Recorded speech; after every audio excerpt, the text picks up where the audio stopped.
Session resumed. Majority Leader. Mr. Speaker, I move to take up additional reference of business.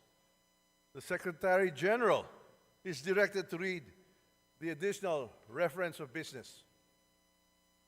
Additional reference of business, verified complaints for impeachment.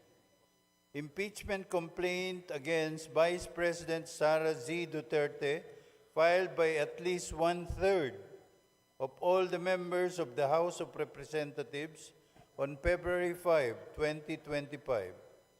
Impeachment complaint filed against Vice President Sara Z. Duterte filed by Teresita Quintos Deles, Father Flaviano, SBD Gary Alejano et al., and endorsed by Representative Percival B. Sendanya of the Akbayan Party List on December 2, 2024.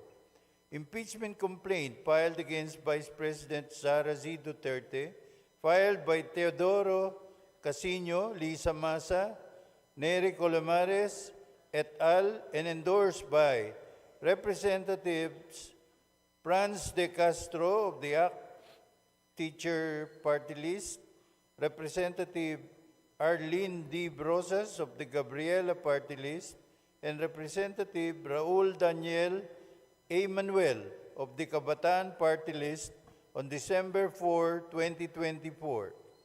Impeachment complaint filed against Vice President Sara Z. Duterte, filed by Reverend Father Antonio Labiao, Jr., Reverend Father Rico P. Ponce, Reverend Father Dionisio B. Ramos et al., and endorsed by Representative Gabriel H. Bordado Jr.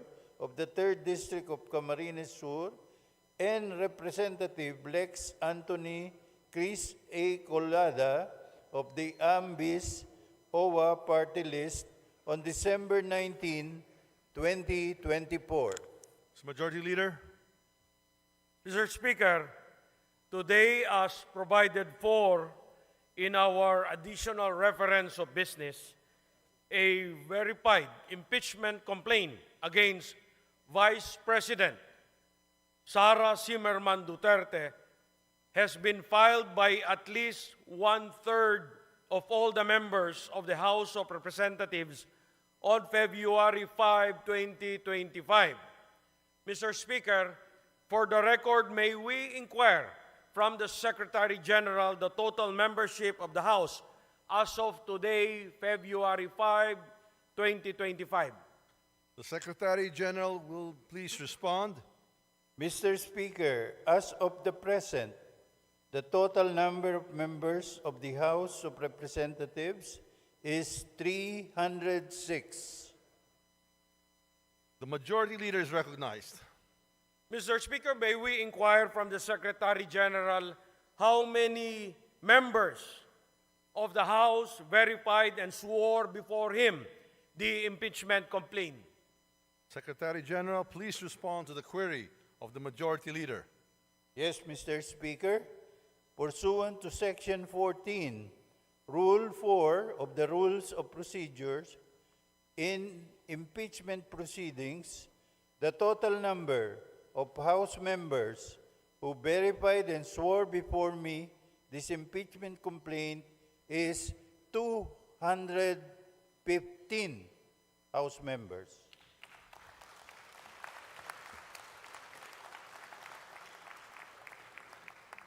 The Majority Leader is recognized. Mr. Speaker, may we know what is 1/3 of the total number of the members of the House? The Secretary General will please respond. Mr. Speaker, 1/3 of the total number of members of the House is 102. The Secretary General has responded to the query of the Majority Leader. The Majority Leader is recognized. Mr. Speaker, for the record, in consonance with the Constitution on Article 11 on accountability of public officers, particularly Section 3, Paragraph 4, and pursuant to Section 14, Rule 4 of the Rules of Procedure in impeachment proceedings, which provides as follows. Section 14, endorsement of the complaint resolution to the Senate. A verified complaint resolution of impeachment filed by at least 1/3 of all the members of the House shall constitute the articles of impeachment. And in this case, the verified complaint resolution shall be endorsed to the Senate in the same manner as an approved bill of the House. Considering that the Secretary General has certified that at least 215 members of the House of Representatives have verified and swore before him the said impeachment complaint against Vice President Sara Duterte, and consistent with our rules, I move that the Secretary General be directed immediately to endorse the same to the Senate. There is a motion.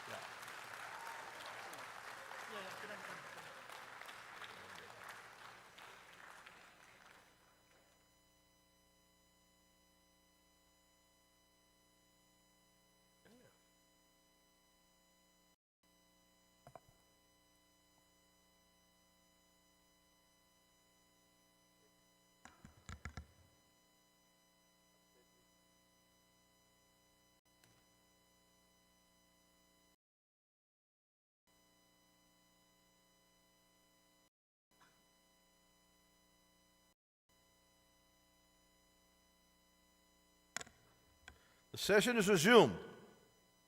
The Majority Leader is recognized. Mr. Speaker, in accordance with Section 16, Rule 6 of the Rules of Procedure in impeachment proceedings, I move to elect the following members of the House of Representatives as prosecutors in the trial on the impeachment complaint filed against Vice President Sara Duterte. Representative Jervil Jinky Beatrix Luistro. Representative Romeo M. Acop. Representative Ramon Rodrigo Gutierrez. Representative Joel R. Chua. Representative Raul Angelo Gil Bongalon. Representative Loreto B. Acharon. Representative Marcelino C. Libanan, Representative Arnan C. Panaligan, Representative Isabel Maria Zamora, Representative Lawrence R. Defensor, and Representative Jonathan Keith T. Flores. I so move, Mr. Speaker. There is a motion to elect the aforementioned members as prosecutors in the trial of the impeachment complaint against Vice President Sara Z. Duterte. Is there any objection? The chair hears none. The motion is approved.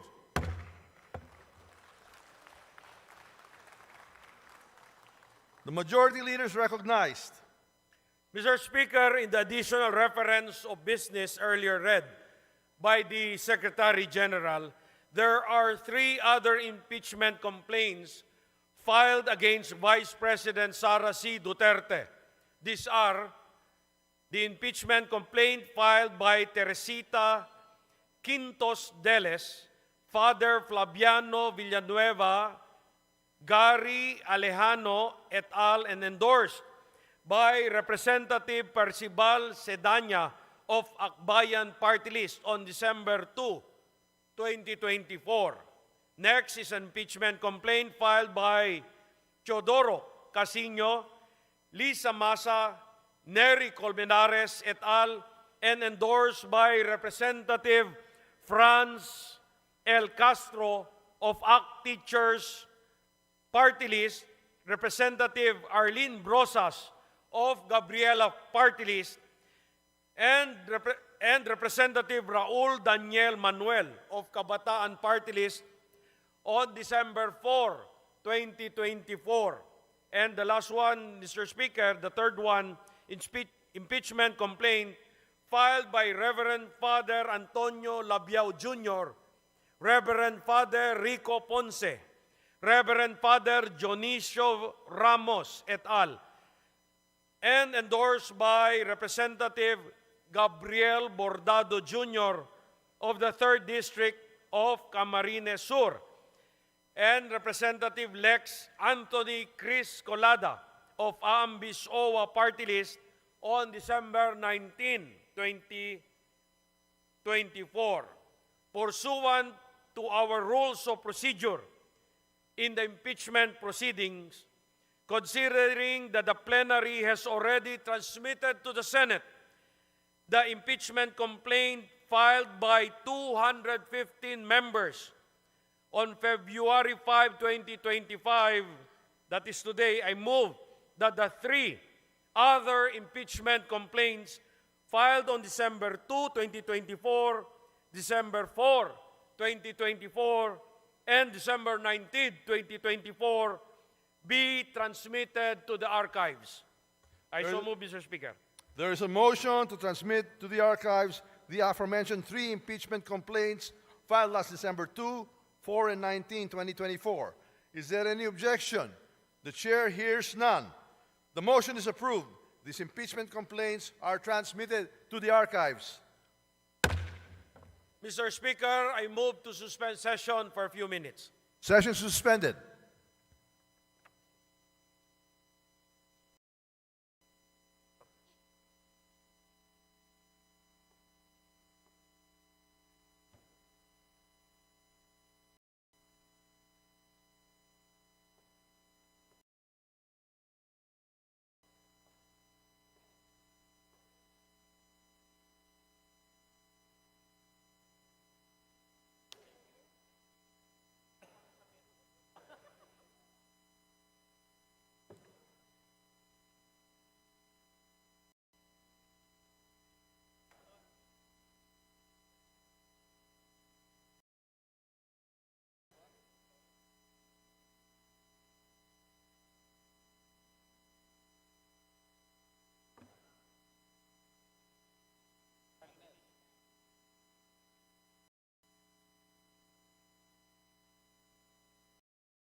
Session resumed.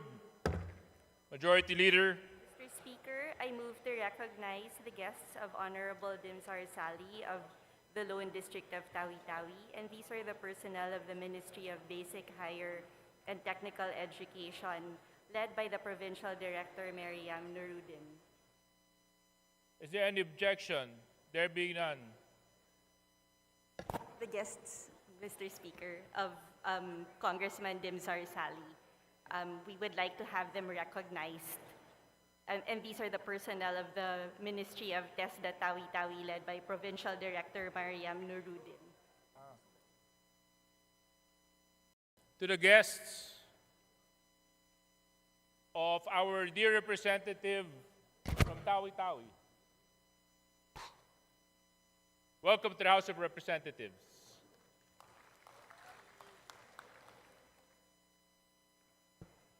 Majority Leader.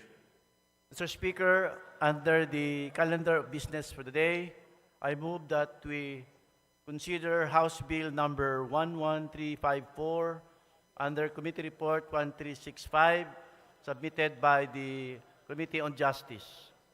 And for this purpose, may I request that the Office of the Secretary General be requested to read the title of the bill. Is there any objection? The chair hears none.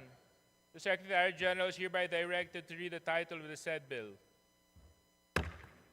House Bill number 11354, an act creating 2 additional branches of the Regional Trial Court and 5 additional branches of the Municipal Trial Court in cities in the 9th Judicial Region to be stationed in the province of Zamboanga del Norte and appropriating funds therefore, amending for the purpose sections 14J and 29 of Batas Pambansa Bilang 129, otherwise known as the Judiciary Organization Act of 1980 as amended. Majority Leader. Mr. Speaker, I move that we recognize the Honorable Juliet Maridilion Ferrer, the Committee Chair of the Committee on Justice, to begin sponsorship of the measure. The Honorable Congresswoman Juliet Ferrer, you are recognized for your sponsorship. You may proceed. Thank you, Mr. Speaker. Mr. Speaker, my dear colleagues, it is an honor to sponsor House Bill number 11354, contained in Committee Report number 1365, creating 2 additional branches of the Regional Trial Court and 5 additional branches of the Municipal Trial Court in cities in the 9th Judicial Region to be stationed in the province of Zamboanga del Norte, and appropriating funds therefore, amending for the purpose sections 14(1) and 29 of Batas Pambansa 129, otherwise known as the Judiciary Reorganization Act of 1980 as amended, as principally authored by Representative Glona S. Labad-Labad. Mr. Speaker, I move that the explanatory note of House Bill number 11354 be adopted as a sponsorship speech for the same measure. Majority Leader. Mr. Speaker, there being no interpolator on the said measure, I move that we terminate the period of sponsorship. There being no interpolators for the said House bill, there's a motion to close the period of interpolation. Any objection? There being none, motion's approved. Majority Leader. Mr. Speaker, I move that we open the period of amendments. There's a motion to open the period of amendments. Any objection? Chair hears none. Motion's approved. Majority Leader. Mr. Speaker, there being no committee nor individual amendment, I move that we close the period of amendment. There's a motion to close the period of amendments, there being no committee or individual proposed amendments. Any objection? The chair hears none. Motion's approved. Majority Leader. Mr. Speaker, I move that we vote on second reading House Bill number 11354. I so move, Mr. Speaker. There's a motion that we vote on second reading House Bill 11354. All those who are in favor, please say aye. Aye. All those who are against, please say nay. The ayes have it. House Bill 11354 is hereby approved in second reading. Congratulations. Majority Leader. Mr. Speaker, we'd like to recognize in the meantime the guests of Honorable Attorney Jervil Jinky Beatrix R. Luistro from the Municipality of Lobo.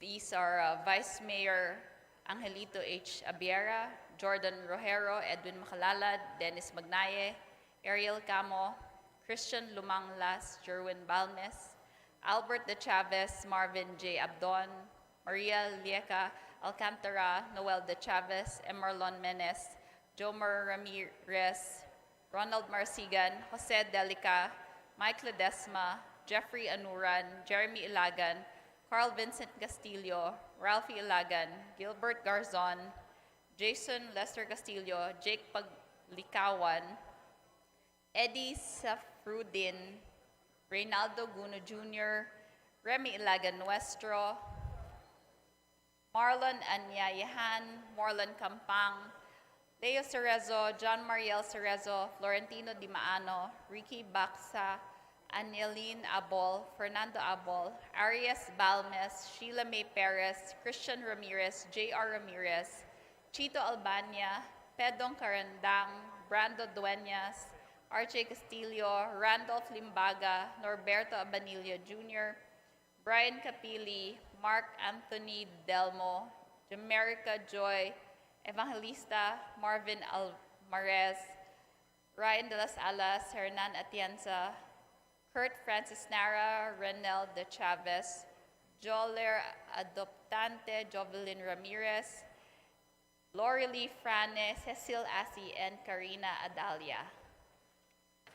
Sa mga panauhin mula sa bayan ng Lubo sa pangunguna ng kanilang Vice Mayor Angelito Abiera, mga guests ng ating napakasipag at napakahusay na kinatawan mula sa lalawigan ng Batangas, malugod po namin kayo tinatanggap sa House of Representatives.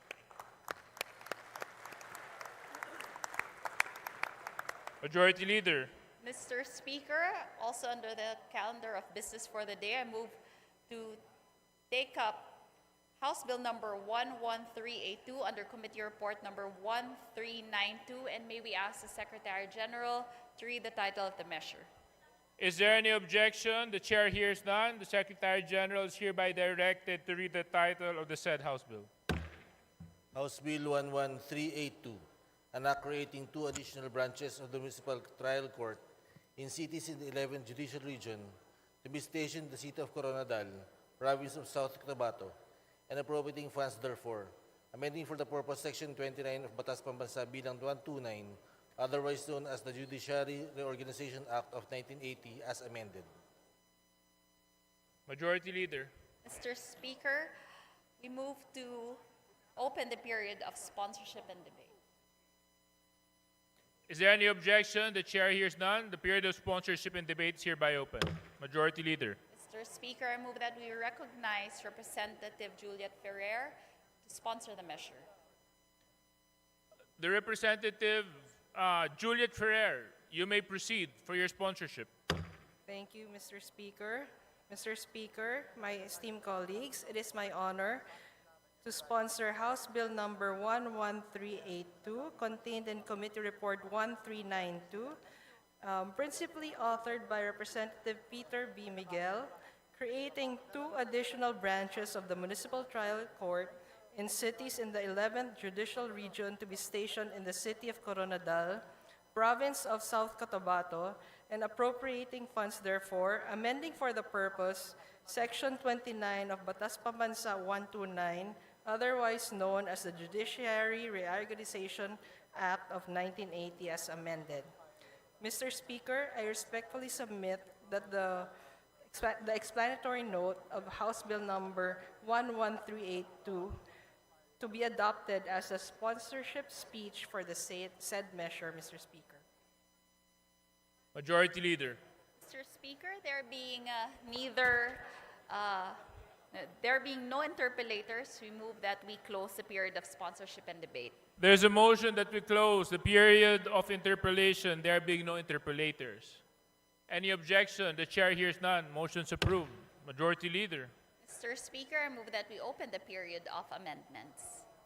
There's a motion to open the period of amendments. Any objection? Chair hears none. Motion's approved. Majority Leader. Mr. Speaker, there being neither committee nor individual amendments, I move to close the period of amendments. There being no committee or individual amendments, there's a motion that we close the period of amendments. Any objection? The chair hears none. The motion's approved. Majority Leader. Mr. Speaker, I move that we vote on House Bill number 11382. There's a motion that we vote on House Bill 11382. All those who are in favor, please say aye. Aye. All those who are against, please say nay. The ayes have it. House Bill number 11382 is hereby approved in second reading. Congratulations. Majority Leader. Mr. Speaker, I move that we consider, under the calendar of business for the day, House Bill number 11384 as contained in Committee Report number 1393. Printed copies have been previously distributed to the members pursuant to the rules. For this purpose, may I request that the Secretary General be directed to read the title of the bill. There's a motion to consider House Bill 11384. The Secretary General is hereby directed to read the title of the said House Bill. House Bill number 11384, an act creating one additional branch of the Regional Trial Court in the 4th Judicial Region to be stationed in the municipality of San Pascual, and 2 additional branches of the Municipal Trial Court in the 4th Judicial Region to be stationed in the municipalities of Lobo and Tingloy, all in the province of Batangas, and appropriating funds therefore. Amending for the purpose sections 14E and 30 of Batas Pamansabilang 129, otherwise known as the Judiciary Reorganization Acts of 1980 as amended. Majority Leader. Mr. Speaker, I move that we recognize the chairperson of the Committee on Justice, Representative Juliet Marie de Leon Ferrer of the 4th District of Negros Occidental, to sponsor the measure. The Honorable Chairperson of the Committee on Justice, Congresswoman Juliet Ferrer, you're recognized for your sponsorship. You may proceed. Thank you, Mr. Speaker. Mr. Speaker, my dear colleagues, it is my honor to sponsor House Bill number 11384, contained in Committee Report 1393, principally authored by Representative Jervil Jinky Beatrix R. Luistro, creating one additional branch of the Regional Trial Court in the 4th Judicial Region to be stationed in the municipality of San Pascual, and 2 additional branches of the Municipal Trial Court in the 4th Judicial Region to be stationed in the municipalities of Lobo and Tingloy, all in the province of Batangas, and appropriating funds therefore, amending for the purpose sections 14E and 30 of Batas Pambansa Bilang 129, otherwise known as the Judiciary Reorganization Act of 1980 as amended. Mr. Speaker, I respectfully submit the explanatory note of House Bill number 11384 to be adopted as the sponsorship speech for the said measure. Majority Leader. Mr. Speaker, I move that we open the period of interpellation.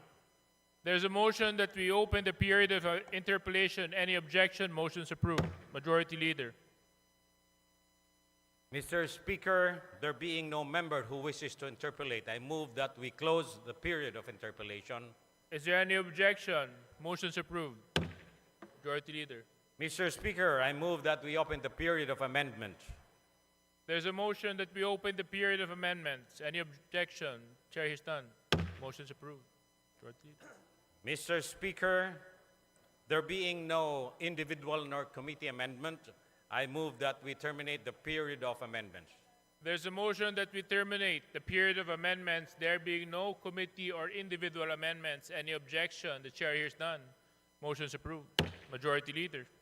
Mr. Speaker, I now move that we vote on second reading, House Bill number 11384. So moved, Mr. Chair. There's a motion that we approved on second reading House Bill 11384.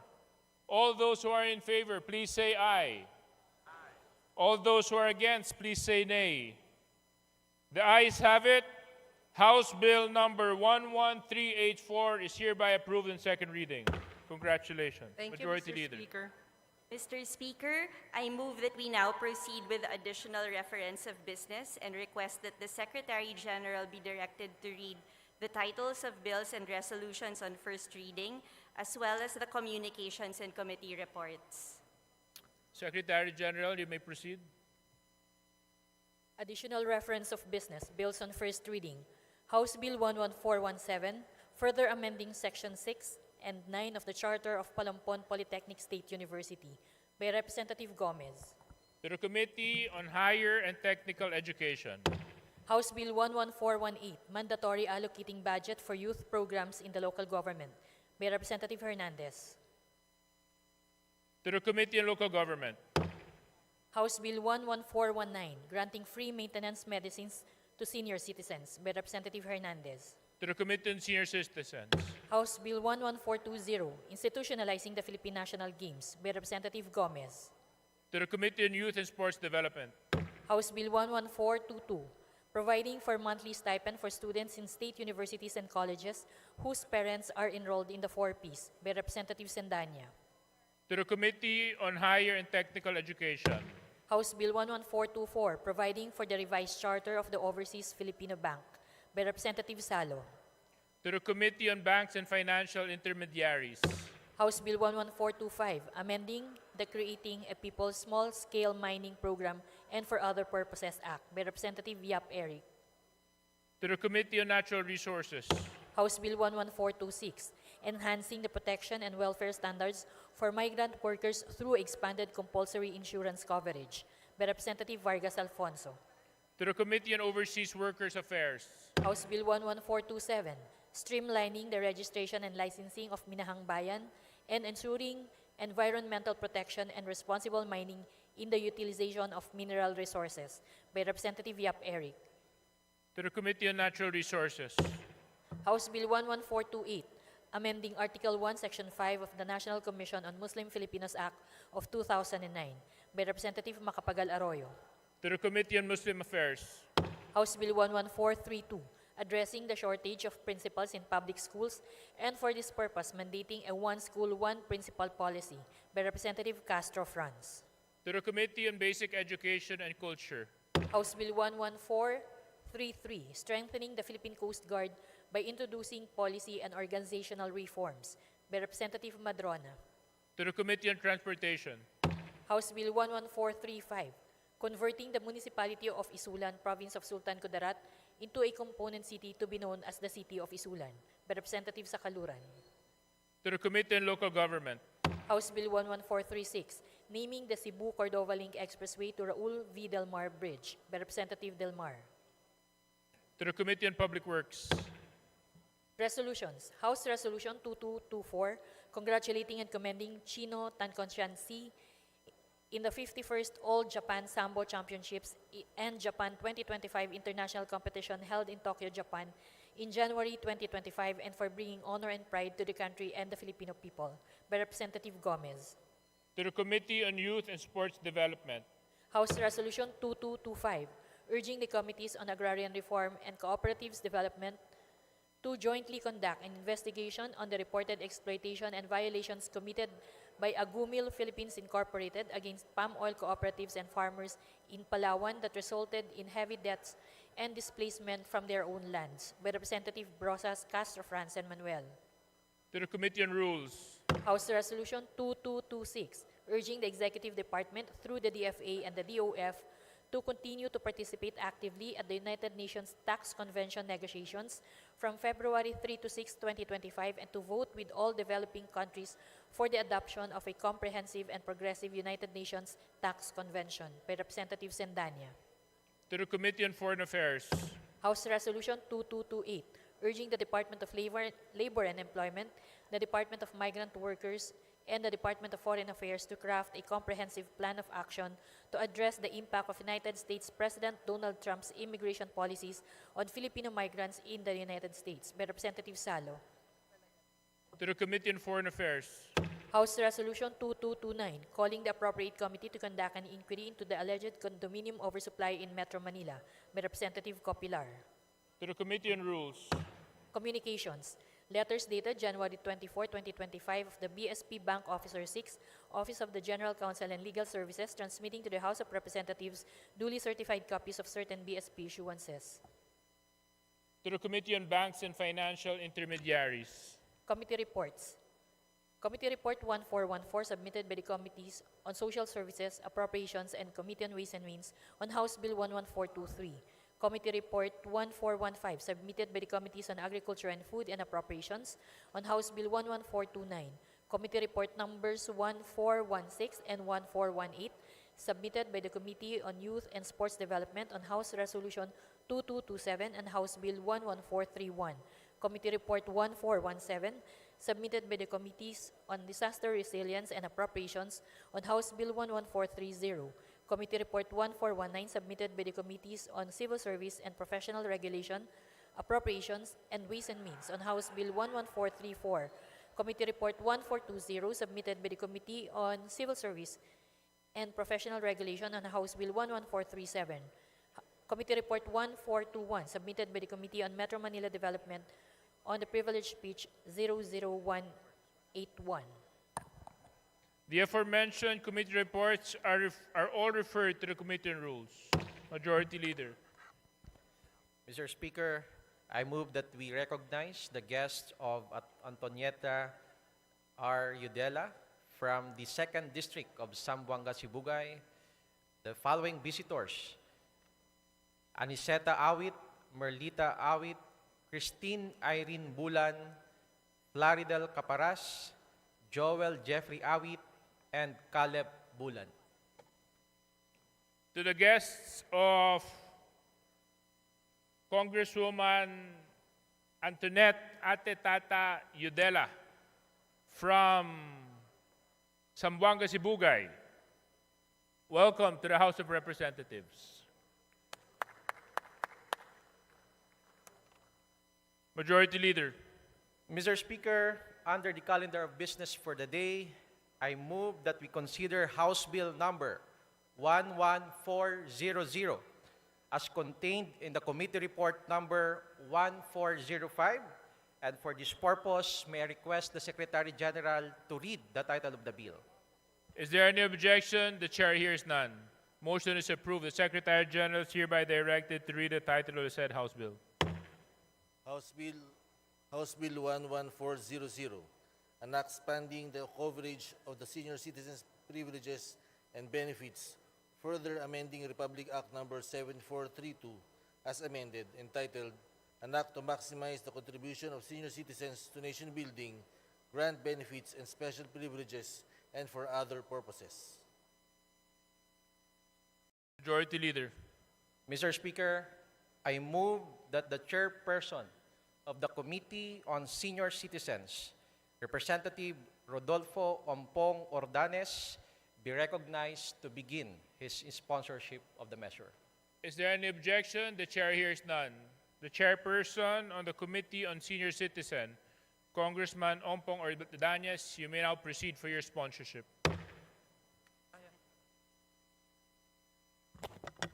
Thank you, Mr. Speaker.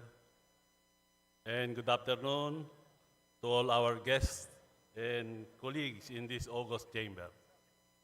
Today, I rise to sponsor the proposed House Bill number 11400 under Committee Report number 1405, entitled, An Act Granting Additional Benefits and Privileges to Senior Citizens, amending for the purpose Republic Act number 7432 as amended. This measure embodies our unwavering commitment to enhancing the welfare and quality of life of our elderly population. Ang ating mga senior citizens ay nag-alay ng dekada ng kanilang buhay para sa pagbuo at pag-unlad ng ating bansa. Kaya naman, tungkulin natin bilang isang lipunan na parangalan ang kanilang mga ambag sa pamamagitan ng pagsiguro na ang kanilang mga pangangailangan ay patuloy na natutugunan at ang kanilang mga karapatan ay napangangalagaan.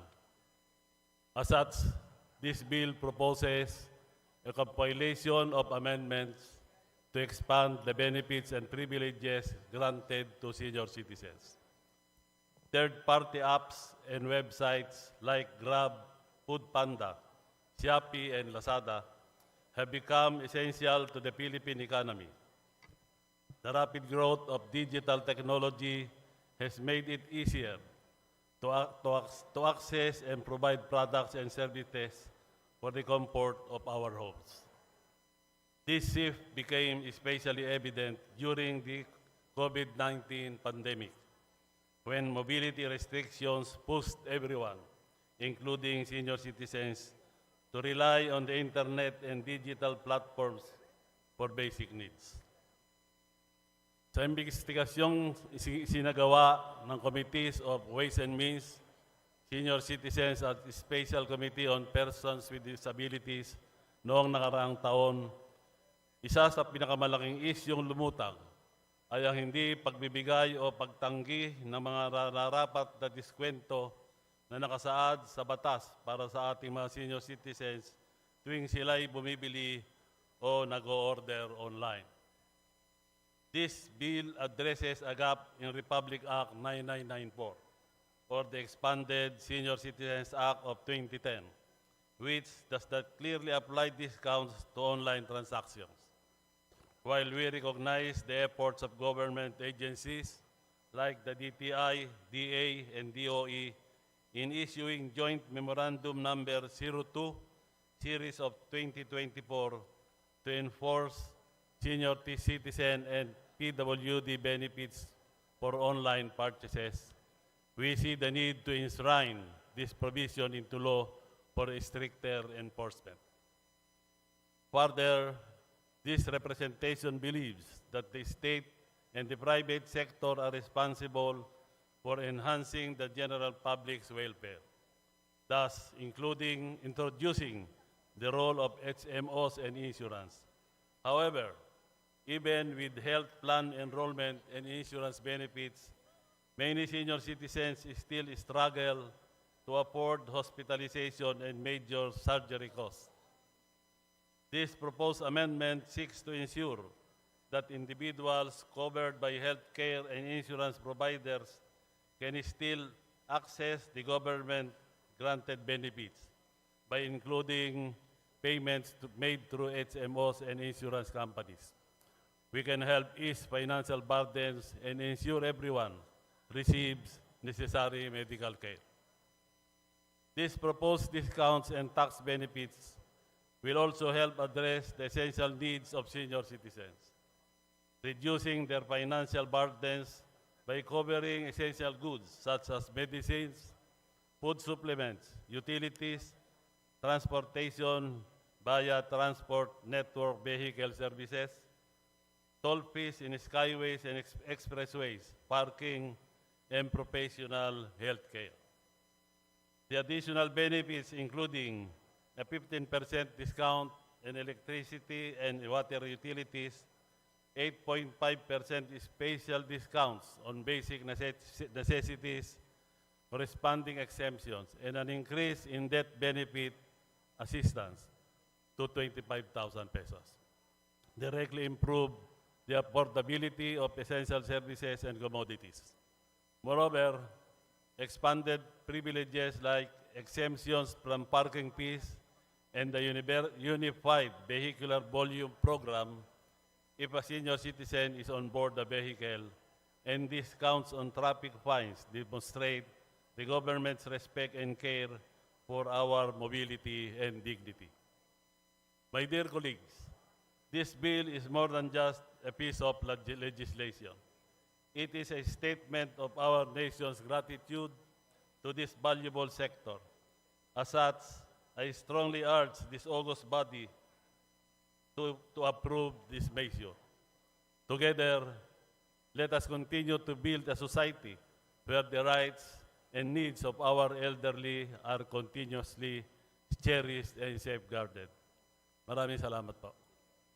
Thank you very much. Majority Leader. Mr. Speaker, there being no member wishes to interpolate the sponsor, I move that we terminate the period of sponsorship and debate. There is a motion. Any objection? There being none, motion is approved. Majority Leader. Mr. Speaker, I move that we open the period of amendments. Is there any objection? The chair hears none. Period of amendments is now open. Majority Leader. Mr. Speaker, there being no committee nor individual amendments, I move that we close the period of amendments. There being no committee or individual amendments, there is a motion to close the period of amendments. Any objection? The chair hears none. The motion is approved. Majority Leader. Mr. Speaker, I move that we vote on second reading, House Bill number 11400. There is a motion that we vote on second reading the approval of House Bill 11400. All those who are in favor, please say aye. Aye. All those who are against, please say nay. The ayes have it. House Bill number 11400 is hereby approved on second reading. Congratulations, Majority Leader. Mr. Speaker, we'd like to take up on second reading House Bill number 11359 and under Committee Report number 1373, and we would like to ask the Secretary General to read the title of the measure. There's a motion. Is there any objection? There being none. The Secretary General is hereby directed to read the title of the said House Bill. You may proceed. House Bill number 11359, an act providing for a comprehensive and responsive civil registration and vital statistics system. Majority Leader.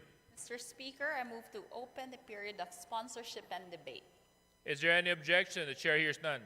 Motion's approved.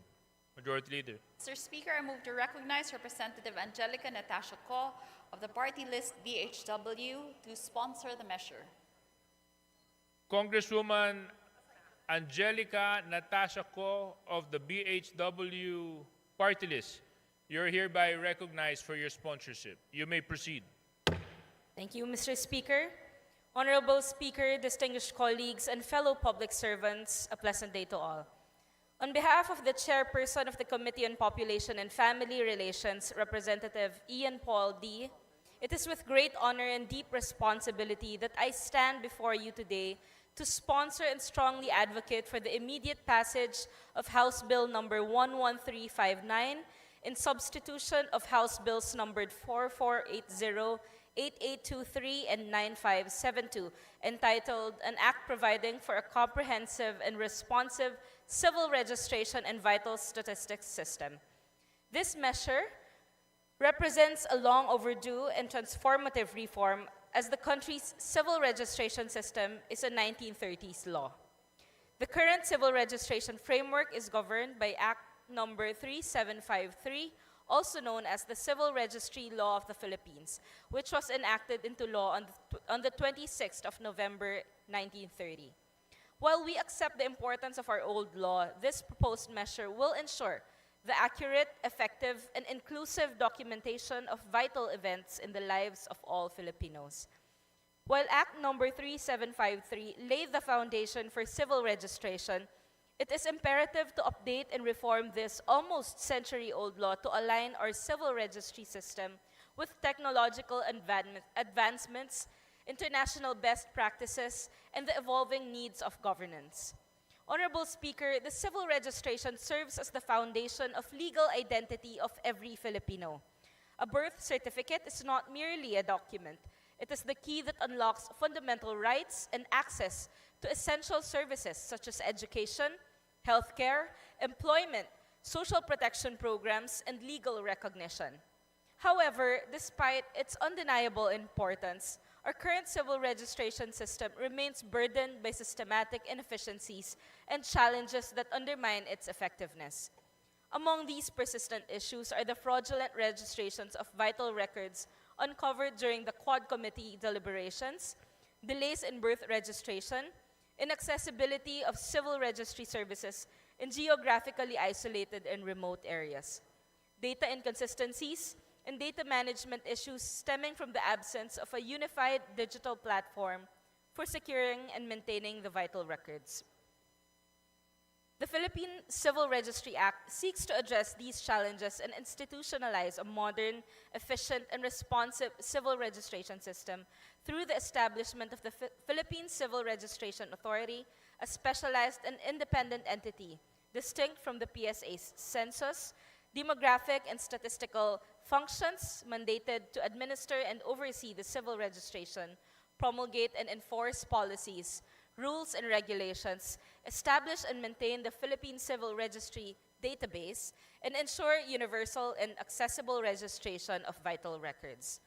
The swift passage of the Philippine Civil Registry Act will bridge the inefficiencies in our civil registration system, ensuring that no Filipino is left undocumented and that every citizen has a legal identity and enhanced public service delivery.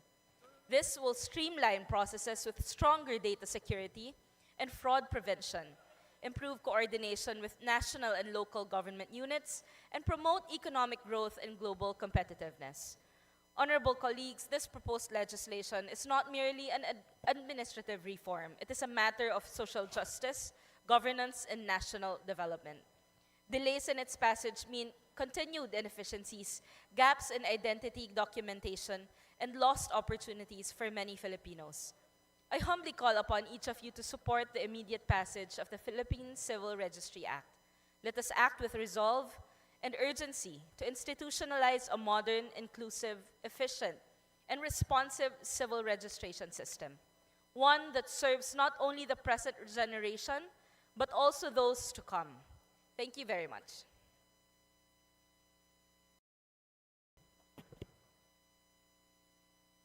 Majority Leader. Mr. Speaker, there being no interpellators, I move to close the period of sponsorship and debate. Is there any objection? Chair hears none. Motion is approved. Majority Leader. Mr. Speaker, I move to open the period of amendments. Is there any objection? Chair hears none. Period of amendments is now open. Majority Leader. Mr. Speaker, there being neither committee nor individual amendments, I move to close the period of amendments. There being no committee or individual amendments, there is a motion that we close the period of amendments. Any objection? The chair hears none. Motion is approved. Majority Leader. Mr. Speaker, I move to vote on second reading House Bill number 11359. There's a motion that we vote for approval on second reading House Bill number 11359.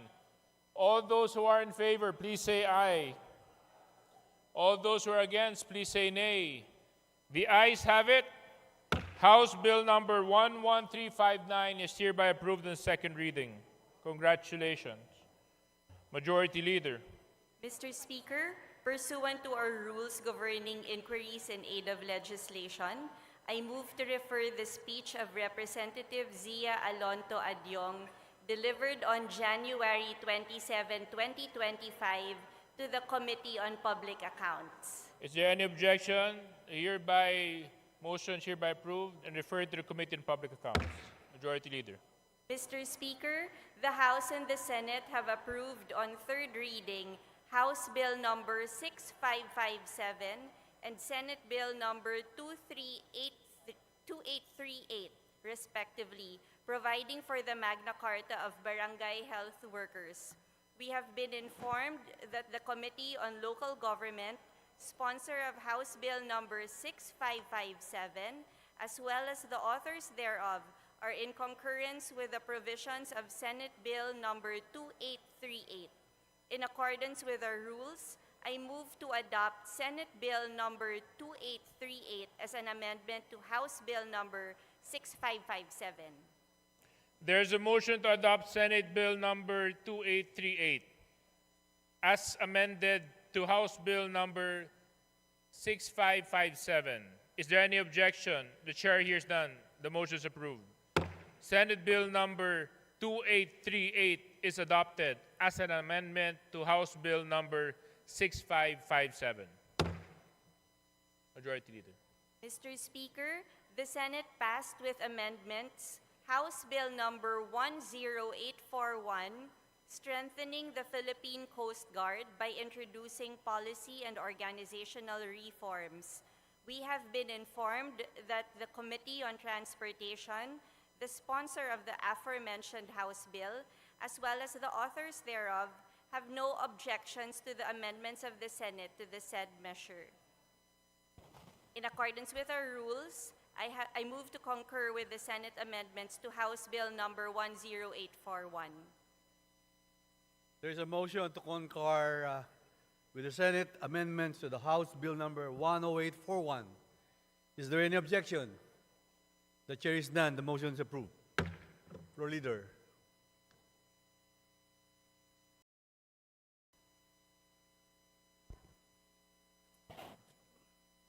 Mr. Speaker, the Senate passed with amendments House Bill Number 10472, increasing the bed capacity of the Southern Tagalog Regional Hospital in the city of Bacoor, province of Cavite.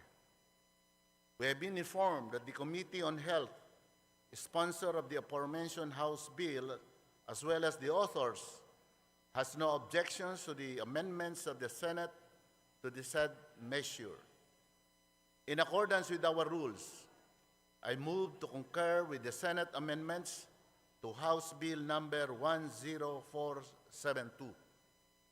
There is a motion to concur with the Senate amendments to House Bill Number 10472.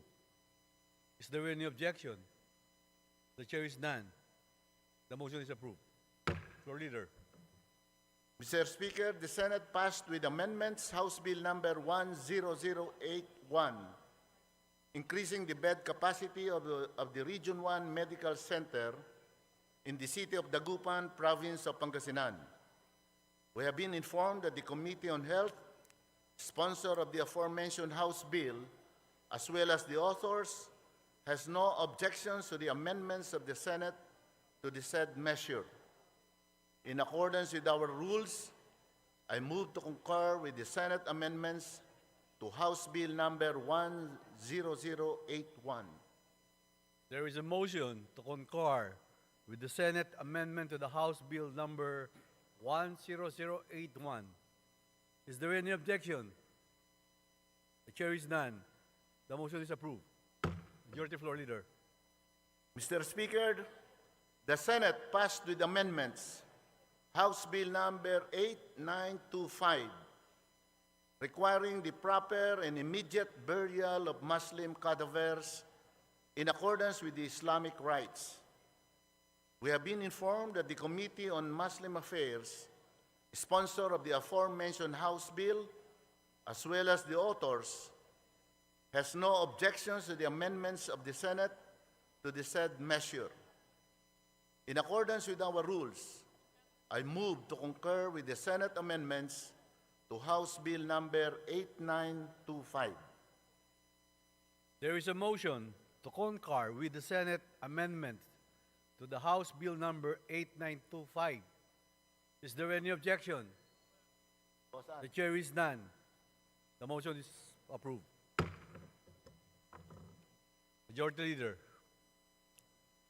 Speaker, we move to suspend session for a Session suspended.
Session resume. Majority Leader. Madam Speaker, I move to include additional co-authors to House Bill numbers 11137, 11359, 11372, 11373, 11375, 11376, 11393, 11394, 11395, 1400, 1402, 11354, 11382, 11384, 11429, and 11430, and House Resolution numbers 2203 and 2214 as contained in the list to be submitted by the Committee on Rules. There's a motion to include the aforementioned House bills and additional co-authors to the aforementioned House bills and House resolutions. Is there any objection? The Chair hears none. The motion is approved. Majority Leader. Madam Speaker, I move to authorize all committees to conduct meetings or public hearings if deemed necessary during the House recess from February 6 to June 1, 2025. There is a motion. Is there any objection? The Chair hears none. The motion is approved. Majority Leader. Madam Speaker, I move to suspend for a few minutes. Session suspended.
Session resumes.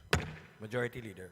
Mr. Speaker, under the calendar of business for the day, I move that we consider House Bill number 11430 as contained in Committee Report number 1417, submitted by the Committee on Disaster Resilience. Copies of the bill have been previously distributed to the members, and may I request, therefore, that the Secretary General be directed to read the title of the bill without prejudice to its insertion into the records of the text thereof. Is there any objection? The chair hears none. The motion is approved and the Secretary General is directed to read the title of House Bill 11430. House Bill 11430, an act institutionalizing a mechanism for the declaration of a state of imminent disaster, providing the criteria for its declaration and lifting, enabling anticipatory measures, and providing funds therefor. Majority Leader. Mr. Speaker, I move that we recognize the Honorable Jose Manuel Alba from the 1st District of Bukidnon to sponsor the measure. The gentleman from the 1st District of Bukidnon, the Honorable Jose Manuel F. Alba, is recognized to sponsor the measure. Mr. Speaker, Majority Leader, fellow members, esteemed guests, good afternoon. It is my utmost honor to stand before this august body today to sponsor one of the results of the efforts of the Committee on Disaster Resilience and the swift actions of the government agencies who have contributed their essential inputs. This measure is very personal to me as one of the principal authors. The privilege and honor I share with the committee chairperson, Alan Ecleo. Set to become the first national legislation for anticipatory action worldwide, it will facilitate the movement of national and local resources to be used to act before a hazard strike. This legislation was inspired and brought about by the Philippines' vulnerability to natural disasters and the need to respond with urgency and efficiency every single time disaster threatens to strike. To quote the explanatory note of House Bill number 9935, which this representation filed on February 14 of 2024, this bill recognizes the need for a proactive approach to disaster risk management. It seeks to establish a systematic mechanism for declaring a state of imminent disaster.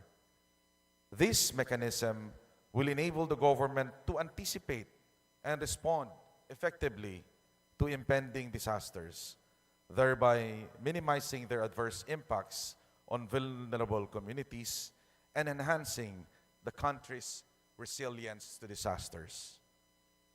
More specifically, the proposed measure also seeks to clarify and streamline the respective roles and responsibilities of government agencies, local government units, and other stakeholders in implementing anticipatory measures, mobilizing resources to address imminent disaster threats.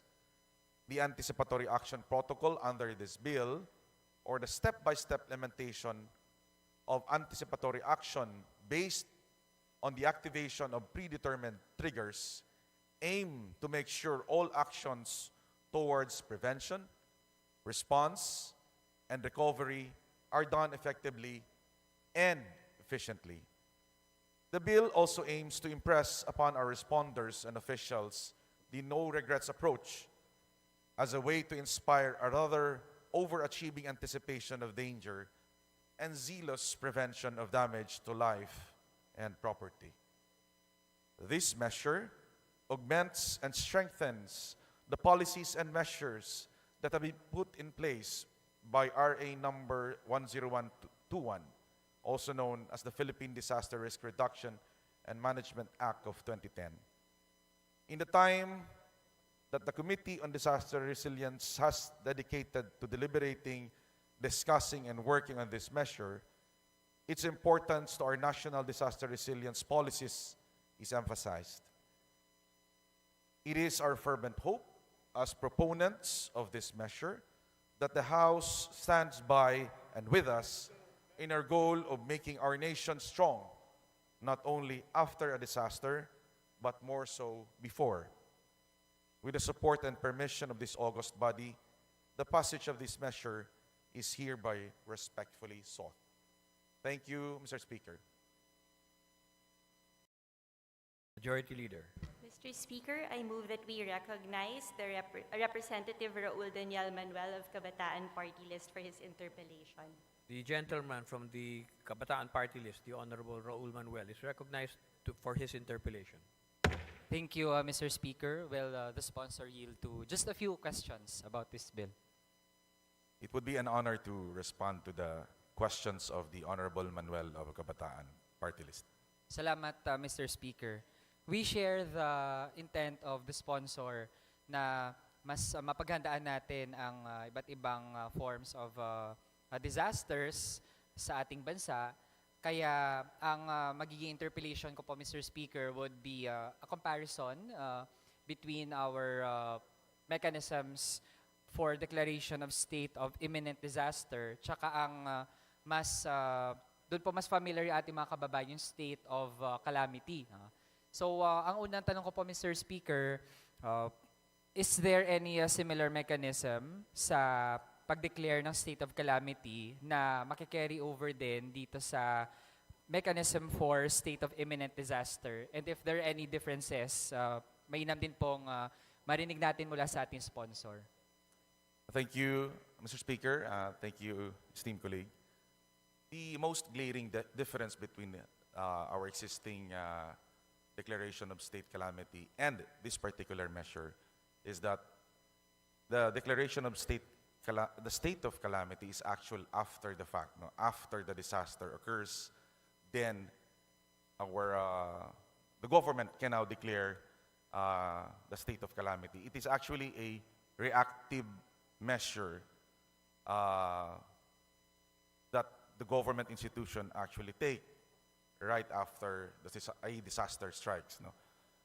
In this particular measure, Honorable Speaker, my dear colleagues, this is a proactive response to an impending disaster. With the aid of science and technology, we can now determine with almost certainty the strength of a particular typhoon, the wind speed, the potential damage.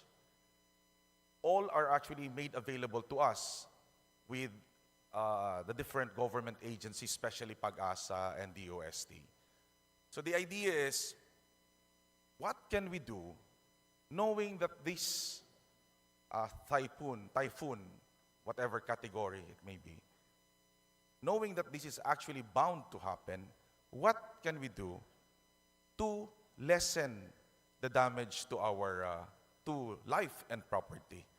So, hindi na po, with a country like ours, that is actually being visited 20 to 25 times a year, with 30% of that is actually very destructive, we need to take a proactive response, no? Or we need to develop that anticipatory mode of responding or preparing to known possible disasters. No? And this is the measure that we are introducing, because this measure will actually provide government, local government units and the national government unit to mobilize resources prior to the arrival of, let's say, a typhoon. No?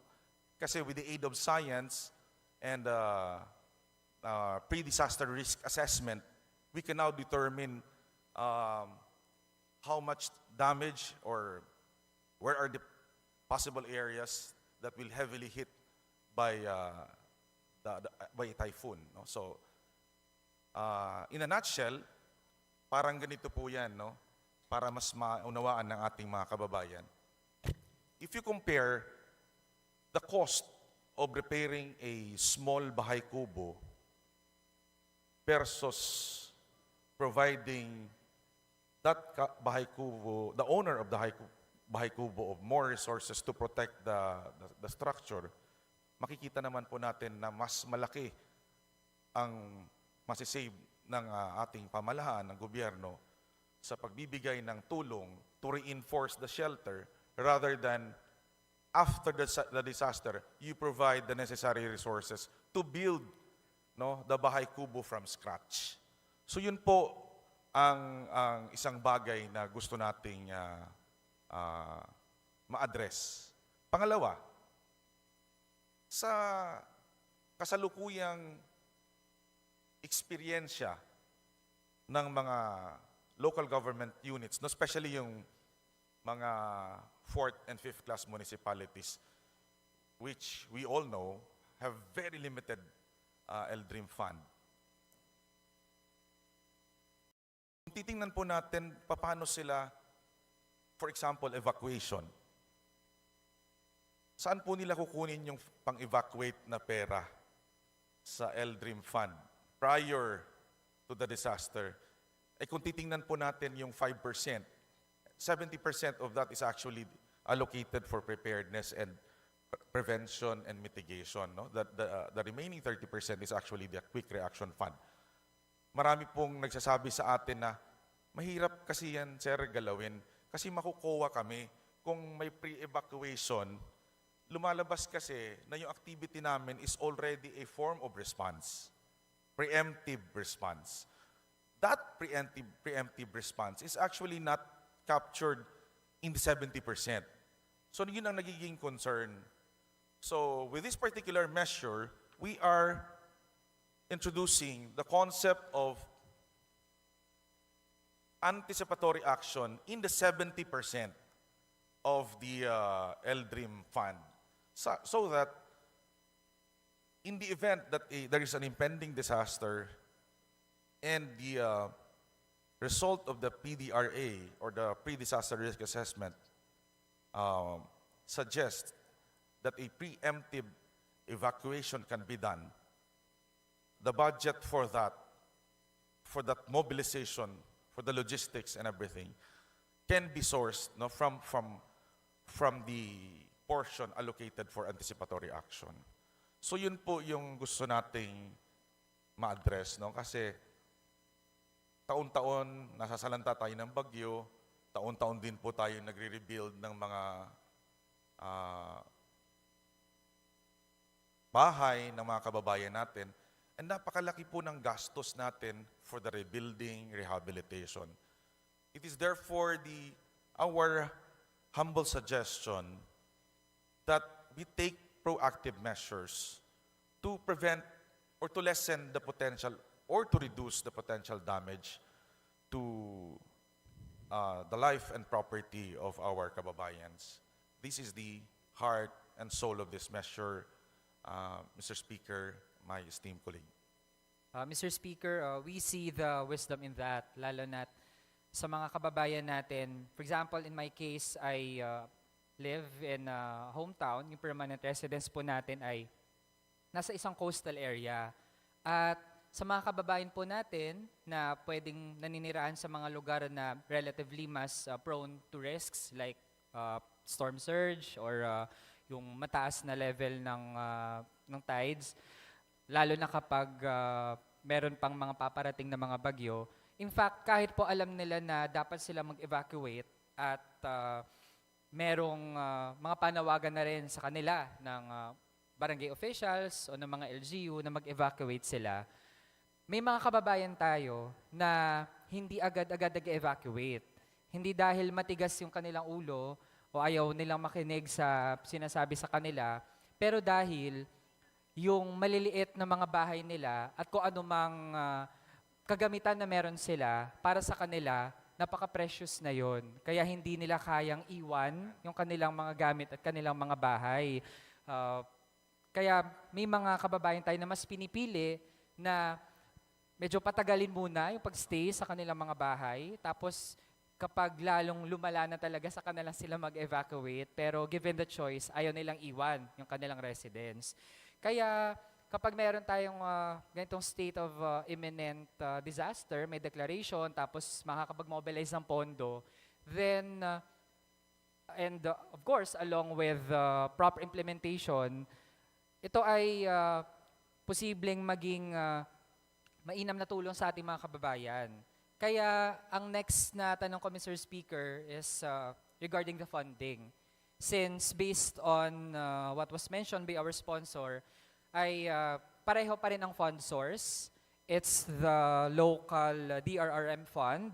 Tapos maging sa national agencies po natin, ang National DRRM Fund or Calamity Fund. Pero mas pinalawig natin ang scope ng pwedeng purposes para matap ang mga pondo na ito. So, our question, Mr. Speaker, kasi kapag may state of imminent disaster, ibig sabihin naghahanda pa lang tayo. Pero kapag nangyari na, di ba, magta-transition na tayo sa state of calamity. So, paano, o ano ang magiging papel ng mga agencies natin, LGU man or national, para matiyak natin na walang malalang overlap doon sa period na merong state of imminent disaster at may state of calamity? Okay, thank you for that question, Honorable Speaker, my esteemed colleague. The declaration of imminent disaster is actually based on the pre-disaster risk assessment done by either the LGU or at the national level in consultation with other government agencies. No? And as we all know, the mobilization happens before the disaster strikes, no? Assuming that this particular measure is approved. The effectivity of the declaration of state calamity does not happen automatically. As we all know, there is also that assessment right after the disaster strikes, if there's really a need to issue or to declare a state of calamity.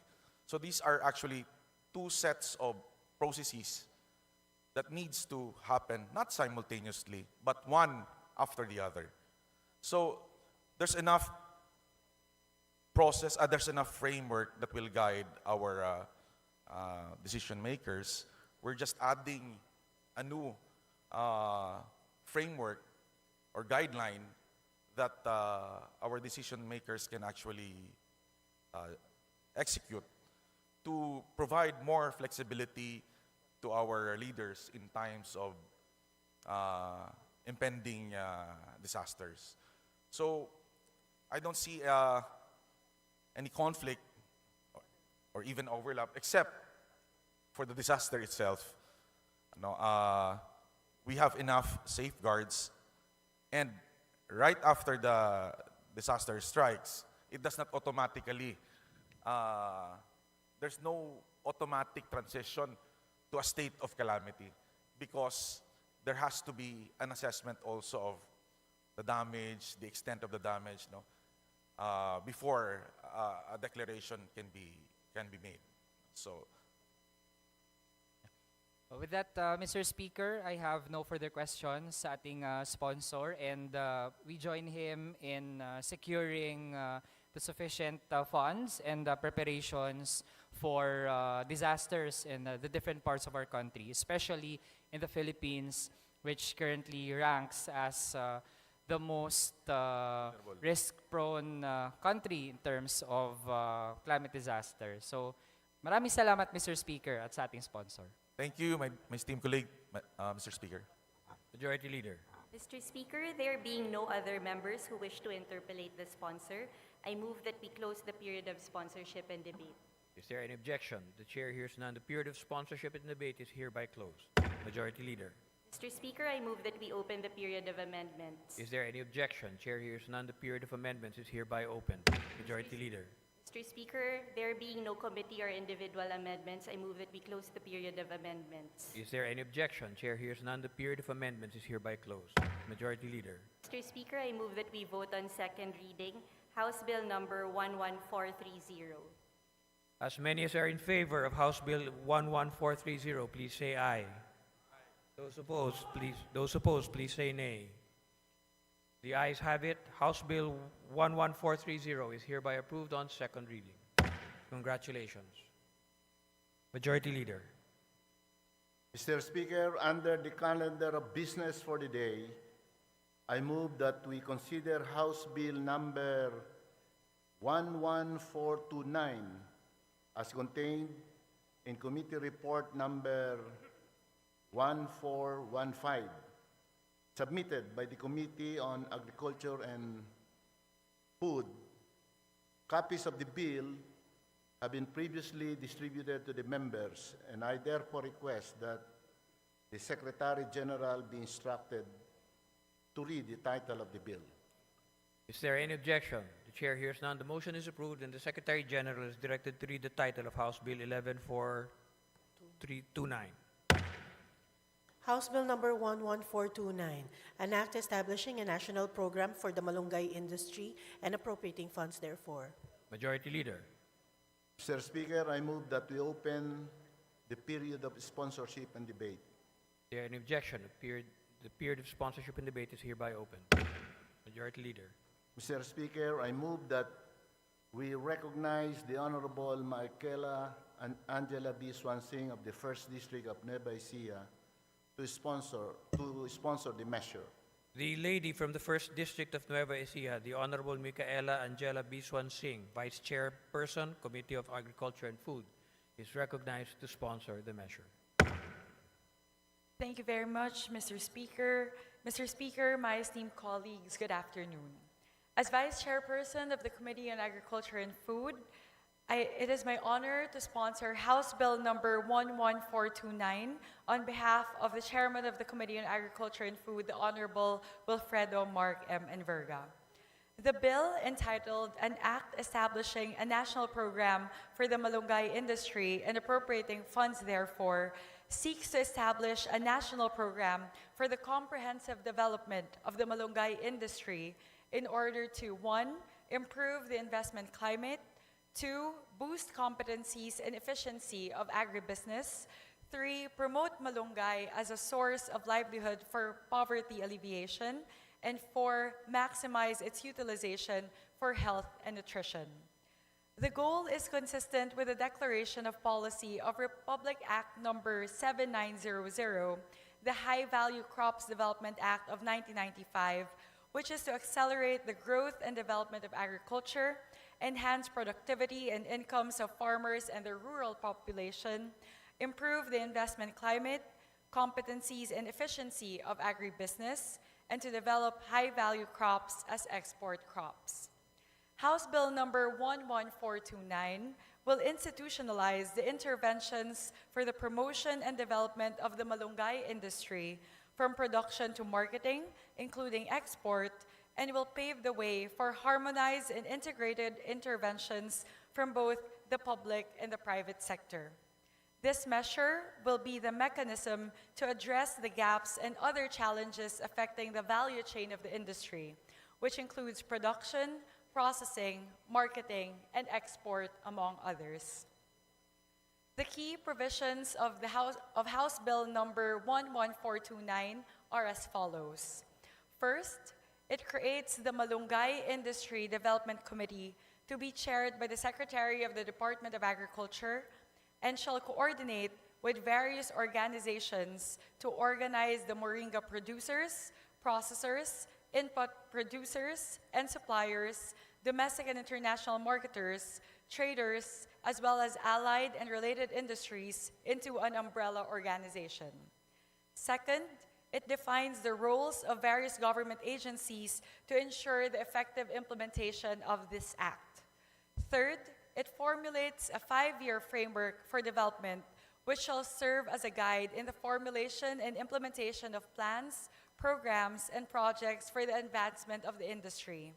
And finally, it formulates the Malunggay Industry Roadmap where all malunggay stakeholders shall be involved. With this, Mr. Speaker, in view of the foregoing, the Committee on Agriculture and Food humbly seeks the support of our esteemed colleagues for the passage of this measure. Thank you very much, Mr. Speaker. Majority Leader. Mr. Speaker, there being no interpolator, I move that we close the period of sponsorship and debate. Is there any objection? The chair hears none. The motion is approved and the period of sponsorship and debate is hereby closed. Majority Leader. Mr. Speaker, I move that we open the period of amendment. Is there any objection? Chair hears none. The period of amendments is hereby opened. Majority Leader. Mr. Speaker, there being no committee amendment nor individual amendment, I move that we close the period of amendment. Is there any objection? Chair hears none. The period of amendments is hereby closed. Majority Leader. Mr. Speaker, I move that we vote on second reading House Bill number 11429. As many as are in favor of House Bill 11429, please say aye. Aye. Those opposed, please say nay. The ayes have it. House Bill 11429 is hereby approved on second reading. Congratulations. Majority Leader. Mr. Speaker, may I request that the guests of the Honorable Zia Adyong be recognized, and these are the officers of the Development Bank of the Philippines, led by President and CEO Michael De Jesus, Senior Vice President Catherine Magana, Senior Vice President Caroline Olfindo, Senior Vice President Soray Adyong, First Vice President Cristina Malab, Vice President Jose Maria Villarreal, Senior Assistant Vice President Luisa Aguirre Pangilinan, Senior Assistant Vice President Leopoldo Resmundo, Ms. Angela Nina Zano, and Mr. Louis Hitosis. We welcome the guests of the Honorable Zia Alonta Adyong of the 1st District of Lanao del Sur.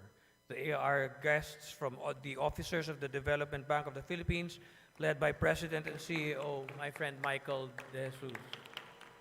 Thank you for your visit. Welcome to the House of Representatives. Mabuhay po kayo. Majority Leader. Mr. Speaker, we are in receipt of the Conference Committee report of the disagreeing provisions of House Bill number 11144 and Senate Bill number 2942, resetting the first regular elections in the Bangsamoro region in Muslim Mindanao. Mr. Speaker, in accordance with our rules, I move to ratify the said Conference Committee report. There is a motion to ratify the said Conference Committee report. Is there any objection?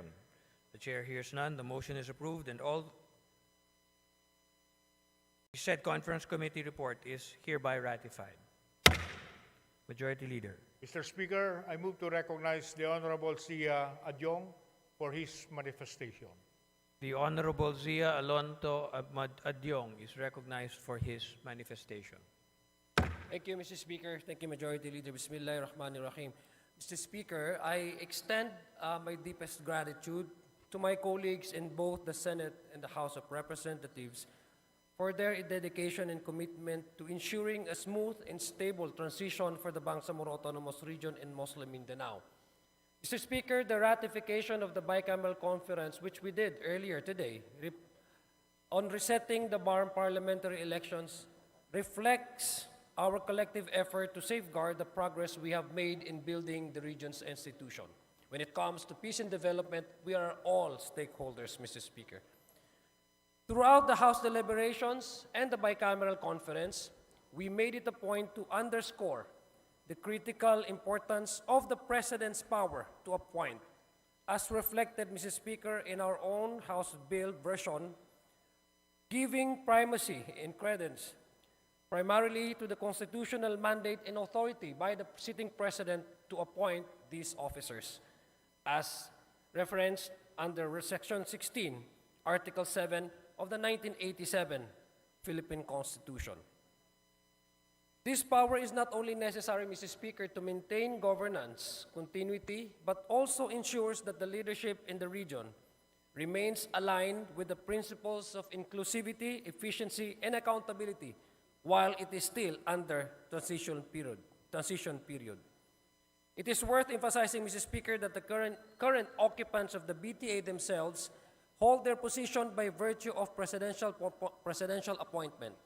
Their mandate, Mr. Speaker, exists because of presidential fiat, reinforcing the role of the President in guiding the transition process.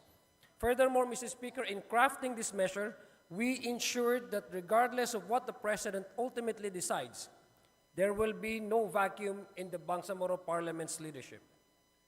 The bill was designed to guarantee the continuity of governance, preventing any disruption in the transition period.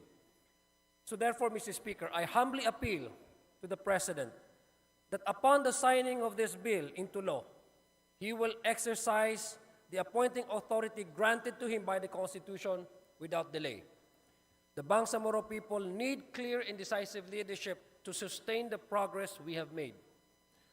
The President's swift action will provide the Bangsamoro Autonomous Region in Muslim Mindanao, while still under transition period, the mandate and the stability it needs to necessarily govern effectively and fulfill the aspiration of a fully autonomous regional government. Mr. Speaker, as we move forward, let us remain committed to ensuring that BARM fulfills its promise of delivering meaningful self-governance, peace, and development to the Bangsamoro people. Mr. Speaker, we submit to the decision of the President, and we humbly appeal to him to appoint, as expeditiously as possible, new set of officers of the Bangsamoro Transition Authority. Thank you very much, Mr. Speaker. Magandang hapon po sa ating lahat. Assalamualaikum warahmatullahi ta'ala wabarakatuh. The manifestation is noted. Majority Leader. Mr. Speaker, the Senate passed with amendments House Bill number 5832 and 7007, declaring holidays in certain localities. We have been informed that the Committee on Local Government sponsored the aforementioned House bills, as well as the authors have no objection to the amendments of the Senate to the said measures. In accordance with the rules, I move to concur with Senate amendments to House Bill number 5832 and 7007. There is a motion to concur with the Senate amendments to House Bills numbers 5832 and 7007. Is there any objection? The chair hears none. The motion is approved. Majority Leader. Mr. Speaker, I move for a minute of suspension. Session suspended.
Session resumes. Majority Leader. Mr. Speaker, the House and the Senate have approved on the third reading House Bill number 10147 and Senate Bill number 2928, respectively, increasing the bed capacity of the Philippine General Hospital. We have been informed that the Committee on Health, sponsor of House Bill number 10147, as well as the authors thereof, is in concurrence with the provisions of Senate Bill number 2928. In accordance with our rules, I move to adopt Senate Bill number 2928 as an amendment to House Bill number 10147. There is a motion to adopt Senate Bill number 2928 as an amendment to House Bill number 10147. Is there any objection? The chair hears none. The motion is approved. Senate Bill number 2928 is adopted as an amendment to House Bill number 10147. Majority Leader. Mr. Speaker, I move that we suspend session for a few minutes. Session suspended.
before we vote on it. Pero any objection?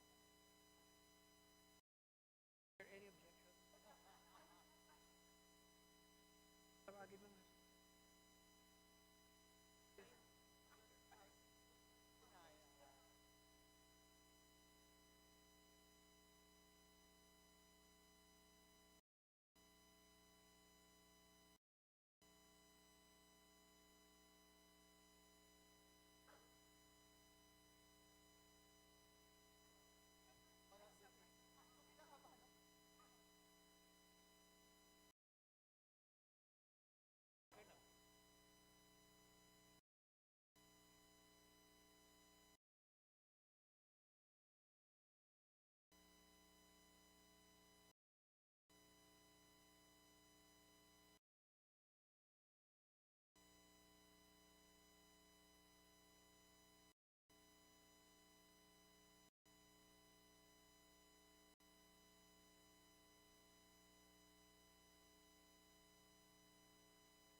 Session resumes.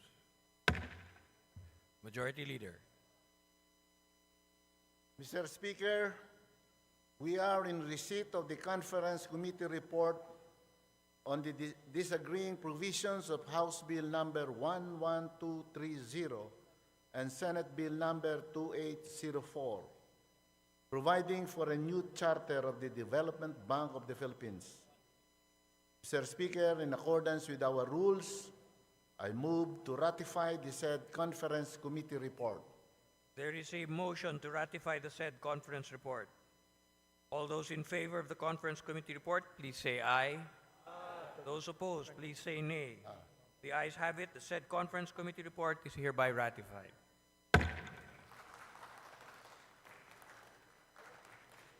Majority Leader. Mr. Speaker, we are in receipt of the Conference Committee report on the disagreeing provisions of House Bill number 11113 and Senate Bill number 2555, rationalizing the safety measures and penalties relative to the operation of motorcycles. In accordance with our rules, I move to ratify the said conference committee report. There is a motion to ratify the said conference committee report. All those in favor of the conference committee report, please say aye. Those opposed, please say nay. The ayes have it. The said conference committee report is hereby ratified. Majority Leader.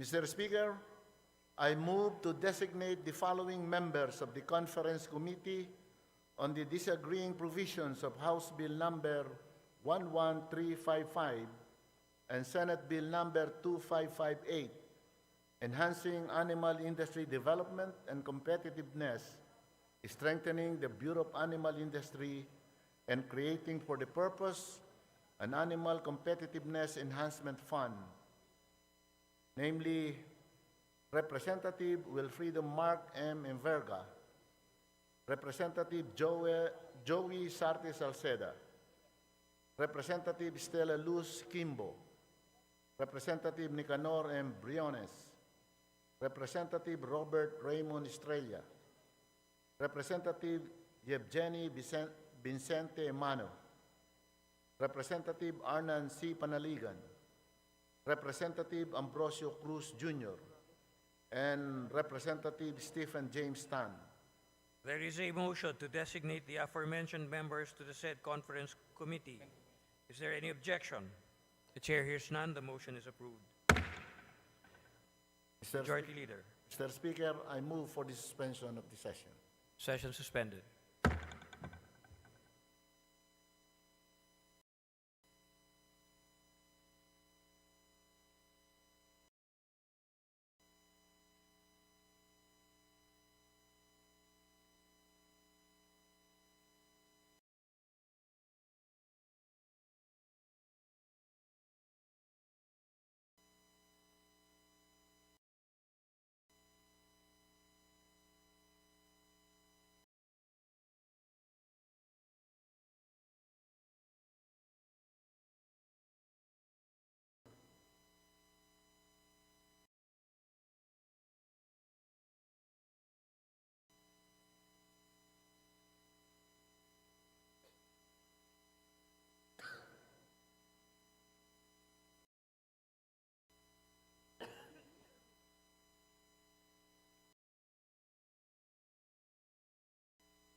Session resumes. Majority Leader. Mr. Speaker, we are in receipt of the Conference Committee report on the disagreeing provisions of House Bill number 4896 and Senate Bill number 2872, declaring the 16th day of May of every year a special working holiday to be known as National Education Support Personnel Day. Mr. Speaker, in accordance with the rules, I move to ratify the said Conference Committee report. There is a motion to ratify the said Conference Committee report. All those in favor of the Conference Committee report, please say aye. Those opposed, please say nay. The ayes have it. The said Conference Committee report is ratified. Majority Leader. Mr. Speaker, we are in receipt of the Conference Committee report on the disagreeing provisions of House Bill number 10142 and Senate Bill number 2575, further strengthening the early childhood care and development system. Mr. Speaker, in accordance with our rules, I move to ratify the said Conference Committee report. There is a motion to ratify the said Conference Committee report. All those in favor, please say aye. Those opposed, please say nay. The ayes have it. The said Conference Committee report is ratified. Majority Leader. Mr. Speaker, we are in receipt of the Conference Committee report of the disagreeing provisions of House Bill number 5693 and Senate Bill number 1410, declaring the first day of February of every year as the National Day of Awareness on Jihad and other traditional garments and attire.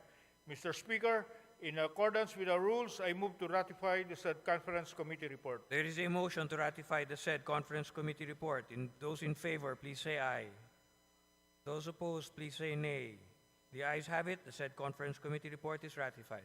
Majority Leader. Mr. Speaker, we are in receipt of the Conference Committee report on the disagreeing provisions of House Bill number 10466 and Senate Bill number 2863, adjusting the monthly benefits of the retirees of the Department of Foreign Affairs. Mr. Speaker, in accordance with our rules, I move to ratify the said Conference Committee report. There is a motion to ratify the said Conference Committee report. All those in favor of the Conference Committee report, please say aye. Those opposed, please say nay. The ayes have it. The said Conference Committee report is hereby ratified. Majority Leader. Mr. Speaker, I move for a minute suspension. Session suspended.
Baby o yung pa-baby? Baby. Okay.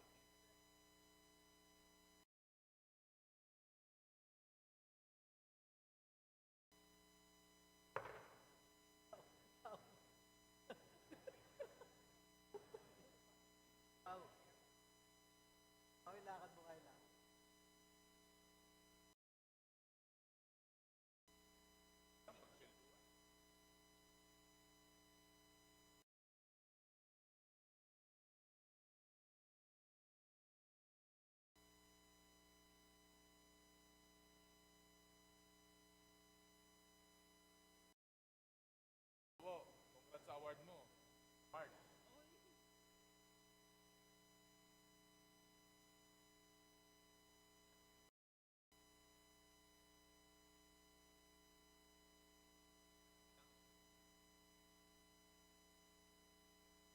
Ako may award ako.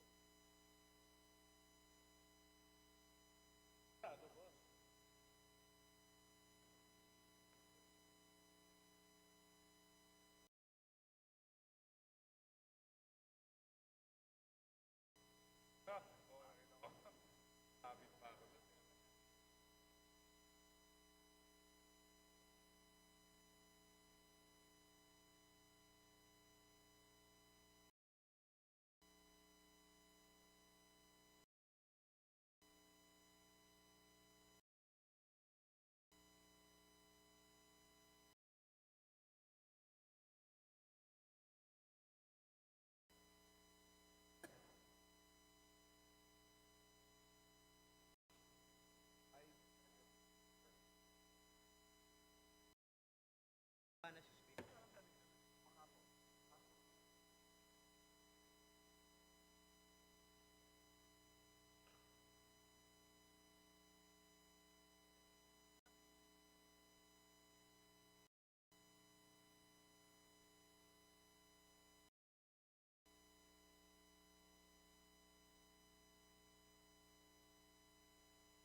Session resumes.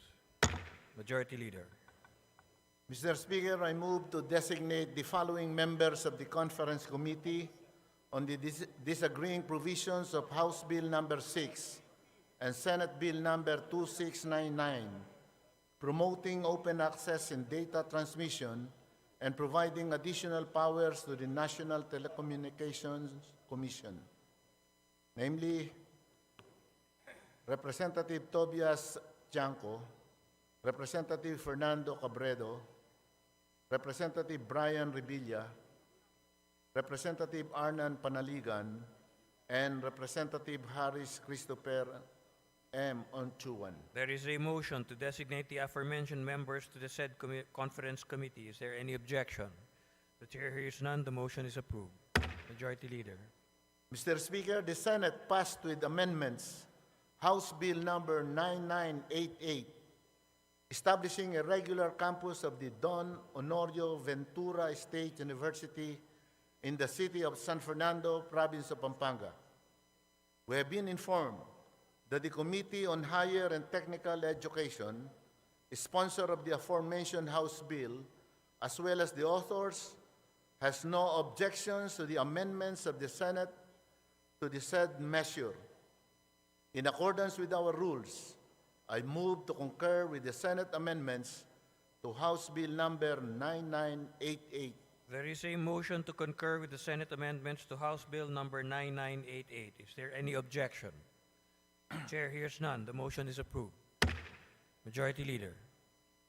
Mr. Speaker, we are in receipt of the Conference Committee report on the disagreeing provisions of House Bill number 9277 and Senate Bill number 2865, instituting reforms to enhance the efficiency and dynamism of the Philippine capital markets. Mr. Speaker, in accordance with our rules, I move to ratify the said Conference Committee report. There is a motion to ratify the said Conference Committee report. All those in favor of the Conference Committee report, please say aye. Those opposed, please say nay. The ayes have it. The said Conference Committee report is ratified. Majority Leader. Mr. Speaker, I move to designate Representative Johnny T. Pimentel as additional member to the Bicameral Conference Committee on the disagreeing provisions of House Bill number 8937 and Senate Bill number 2826, enhancing the fiscal regime for the mining industry. Is there any objection? The chair hears none. The aforementioned member is designated as a member to the designated Bicameral Conference Committee. Majority Leader. I move for the suspension of the session. Session suspended.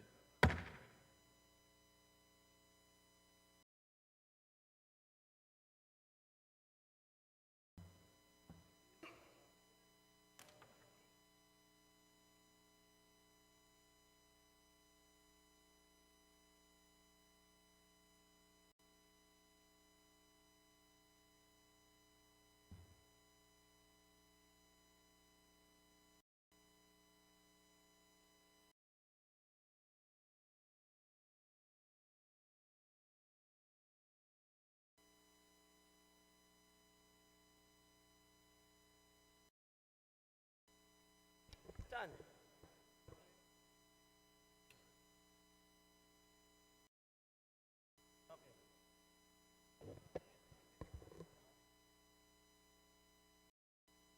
Wala na. Authority. Hearings, ano pa? Ano?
Session resumed.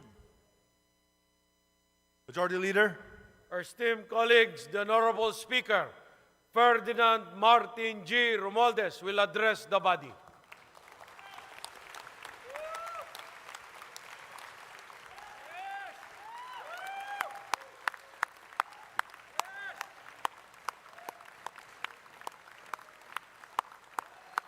Thank you. Thank you all. Please take your seats.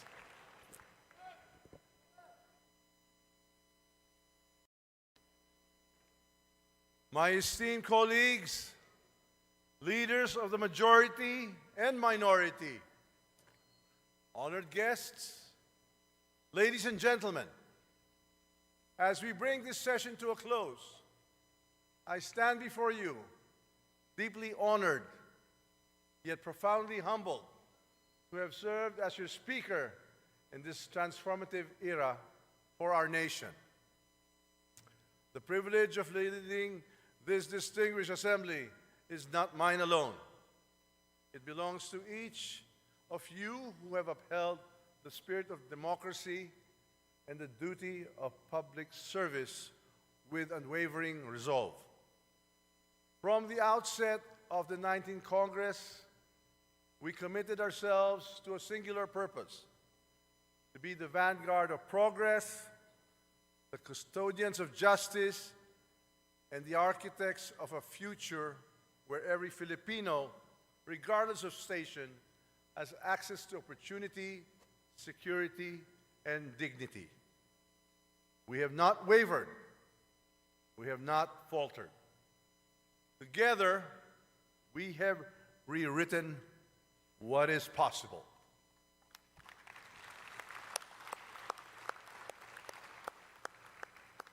This chamber has been a crucible of ideas and actions, where principled debates gave birth to policies that strengthened our institutions, empowered our people, and fortified our economy.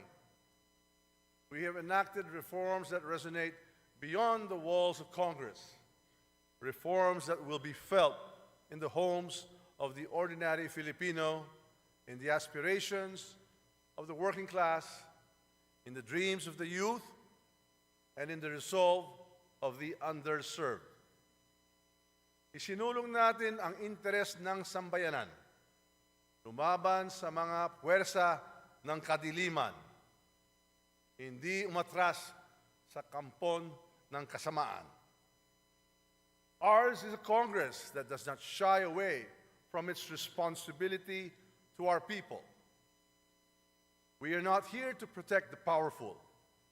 We are here to serve the people, to stand for what is just, and to ensure that no one is beyond the reach of the law.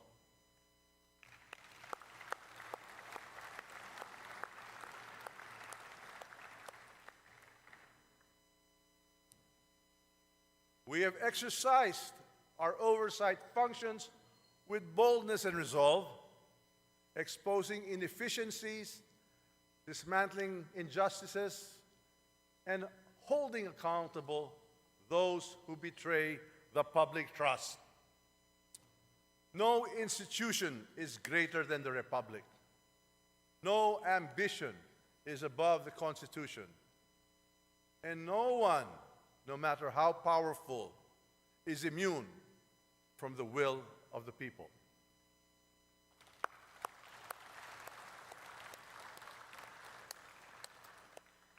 In these hallowed halls, we did not turn a blind eye.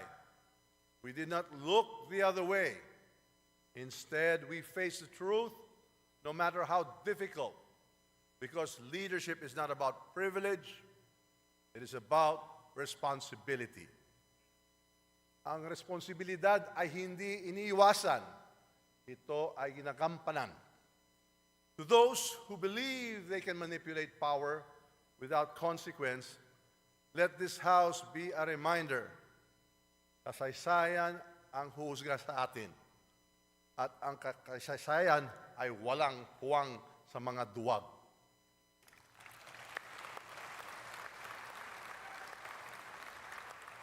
Ang Kongreso ito ay hindi magpapagamit sa alinmang interes maliban sa interes ng sambayanan.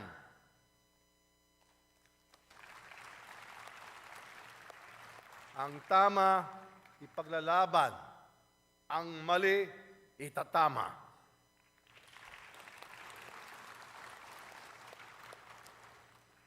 The numbers tell part of our story. 75 national laws, 112 local laws. 30 of these were LIDAC priority measures. 8 directly aligned with the vision set by President Ferdinand R. Marcos Jr. But beyond statistics, our true legacy is measured in lives uplifted, in livelihoods secured, in futures brightened by the work we do in these halls. Consider the landmark legislative wage hike, the first in 3 decades, a long overdue intervention.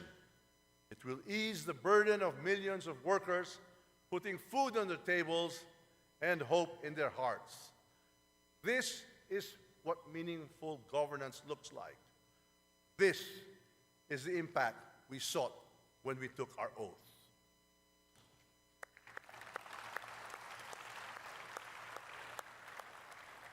Yet, for all that we have accomplished, our task remains unfinished.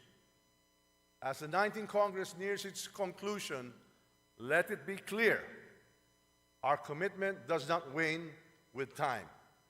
It strengthens, it sharpens. Marami na tayong nagawa, pero hindi pa tapos ang ating misyon.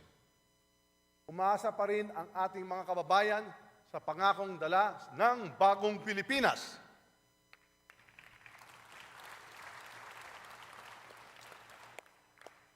Ahead lies another democratic exercise, the 2025 elections, a moment when the will of the people once again takes center stage. To those who will offer themselves in service, I say this: campaign not in the pursuit of power, but in the pursuit of purpose. Engage not in division, but in discourse. Seek not victory for yourselves, but the vindication for the ideals we have fought for together.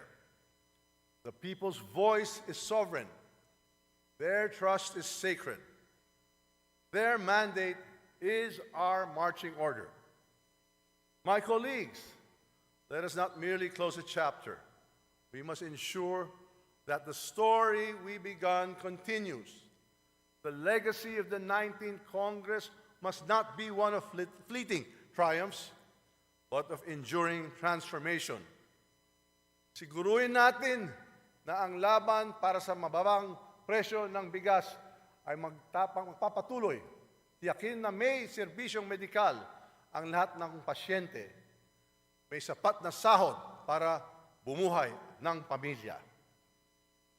We have redefined what it means to lead.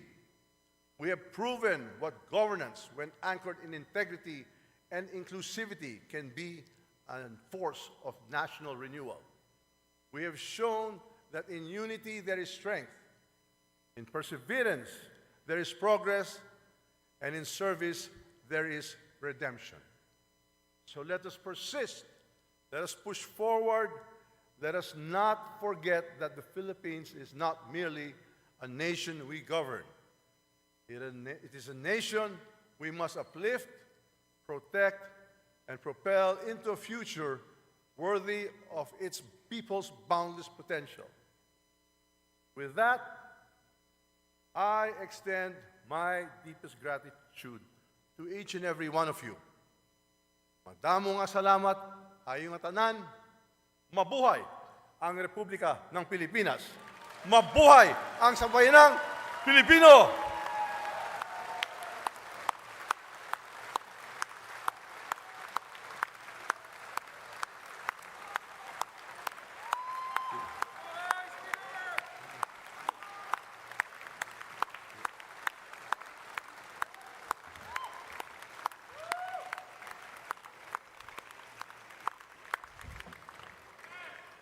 Mr. Majority Leader, Mr. Speaker, we have done our obligation, we have done our duty to the Constitution, to the Republic of the Philippines.